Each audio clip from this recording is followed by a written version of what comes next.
I don't plan on it or anything like that, and I don't really like to open up because I find myself to be kind of not that important in the grand scheme of things. Like, what do I mean by that? I mean, my opinions are important, but me in general, I don't care. Okay, I know what I'm good at. I know what I bring to the table. That's never really central to anything that we're discussing. We're always talking about bigger ideas on this channel and over on the main channel as well. But I've not been feeling that hopeful about the future, okay? Always anticipated everything to be just a little bit darker, but never really anticipated everything completely going down the tubes like it has very recently, and it's given me cause for concern, okay, because I don't know where to go. I really don't, okay? I'm starting to lose a lot of hope on things, so I don't know if you're feeling the same way as I am, and if you aren't, you probably didn't click on the video anyways, so that'd be a weird disclaimer to throw out there to begin with, but here's 6 reasons to feel more hopeful. Okay, let's see if this helps any. I doubt it, but it should be fun, and it's a great way to barrel into the weekend where I'm just going to continue to do the same crap over and over and over again, but not this channel, though. We'll take the hiatus for the weekend. A roller coaster the past few years has left even the most optimistic among us struggling to feel hopeful from time to time. That's fair. That's fair. I'm normally pretty balanced, but the time to time part it's here right now. Though it seems that crises come one after another these days, and the future appears uncertain, if you look carefully, you'll find a number of reasons, big and small, to have hope. Okay? I don't know where the hyperlink for hope goes, but it gives me hope that it's just going to redirect to the search term hope on Epoch Times. That's adorable. People are still smiling. I couldn't care less. I see people when I go out in the morning, okay? I know, right? Weird sentence. Okay, I see people. Everybody sees people, Don. Why are you special? Why are you bringing this up?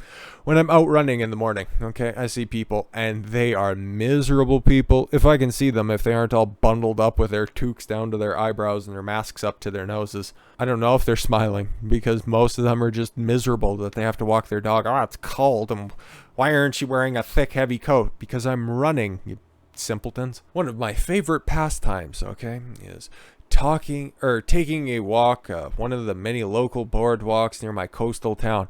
How adorable. I live in the middle of nowhere, okay, and if you go for a walk, you gotta step over the cracks or maybe even the missing sidewalk. Just some alone and quiet time. I think we can all find that anywhere, and it's rare and it's very needed.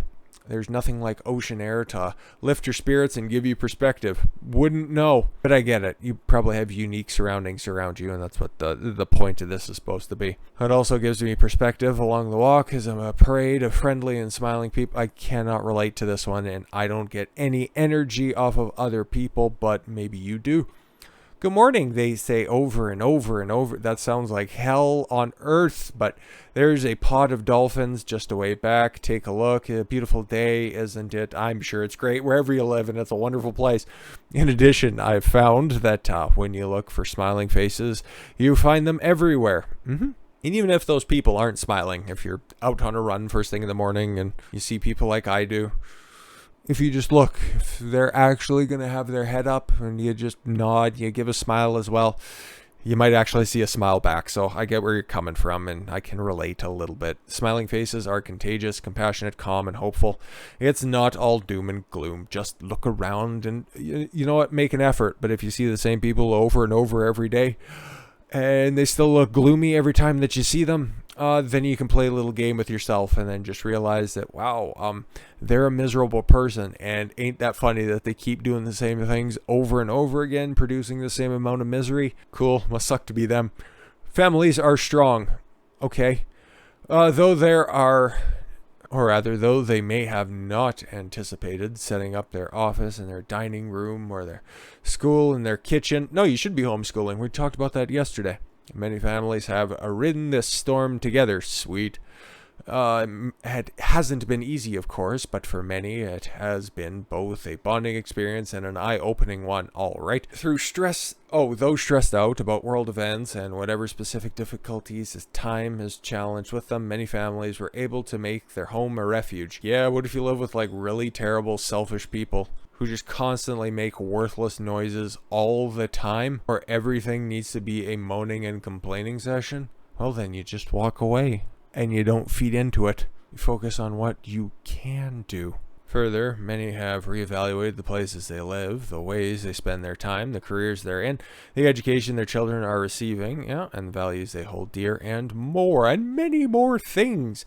They've learned that they have more options than they realized, and their priorities have become clear. The family is the very backbone of society. Yes, a two-parent household is the backbone of a family.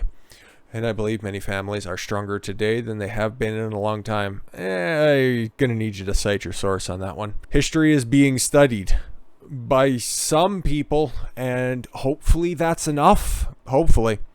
Perhaps it's a rise in homeschooling or the historic nature of the current events. And yes, some very horrific history is being repeated. But more and more people seem to be interested in learning the history and perhaps never truly learned in school. Yeah, learn about the United States Constitution. I would recommend going back a lot further than that. I would recommend some ancient Greek philosophers, the Stoics that are out there. I'm just saying, study some history, because all of this stuff has happened before, okay? Some variation. That's why you can kind of chart the course of where this is going based on where it's been. Freedom is valued. Yep, and those cries are not getting listened to at all. In normal times, perhaps some of us took our basic personal freedoms for granted.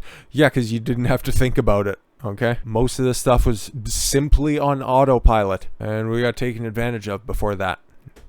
Not again. With many of those freedoms under threat in different parts of the world to differing degrees, the value of freedom has made its way to the center stage, and the implications of restricting freedom are becoming clear to more and more folk. Spirituality is on the rise. Yeah, you might not be able to go to your church because your government stinks, but does that mean that you need to forsake God or whatever you pray to or whatever you hold dear? Absolutely not. Spirituality comes in many forms, and it's central, and it's some of the most founding principles we have in a healthy, sustainable society. When times get tough, when life is difficult to understand, and when circumstances feel out of one's control, it's natural to take a step back and seek higher wisdom, or just focus inward on yourself and see what you can do to fix it. But I guess maybe that's higher wisdom, perhaps.